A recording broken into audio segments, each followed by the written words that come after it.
দরকারি প্রশ্ন। আপনি নামাজের মধ্যে হাত বাঁধা আছেন, এখন ধরেন আপনার শরীরে কোনো এক জায়গায় চুলকানি লাগছে অথবা একটা মশা বসছে, আপনি কি করবেন? হাত ছাড়বেন না ধরে রাখবেন? সন্দেহের মধ্যে পড়ে গেছেন। এই পরিস্থিতি আপনাদের জীবনে আসে না?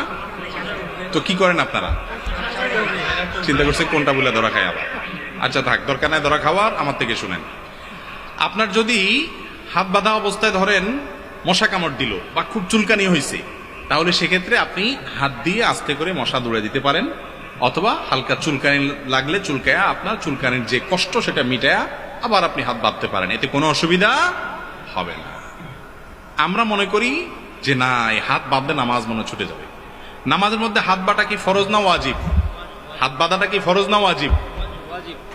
সবাই ওয়াজিব বলতেছেন, আপনারা ওয়াজিব মনে করেন। নামাজের এই কমন মাসালাটা আমরা অনেকে জানি না। হাত বাঁধাটা সুন্নাত। হাত যদি নাও বাঁধেন তাও কি হয়ে যাবে? সেখানে যদি আপনি একটু চুলকান, তাতে সুন্নাত সামান্য সময়ের জন্য ছুটলো, নামাজ নষ্ট হবে না।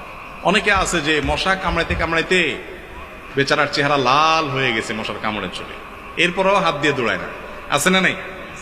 না, এত কষ্ট করার কোনো দরকার না, আস্তে করে দৌড়ান। আবার তার মানে এই না যে দৌড়ানোর নাম দিয়ে আপনি মশাকে মার করে একেবারে গায়ে জোরে দিলেন, কামান মারার মতো মশা মারার জন্য কামান দাগাইলেন। তো নামাজের মধ্যে এরকম করলে আমলে কাসির হয়ে নামাজ নষ্ট হয়ে যেতে, আলতো করে সরাই দিতে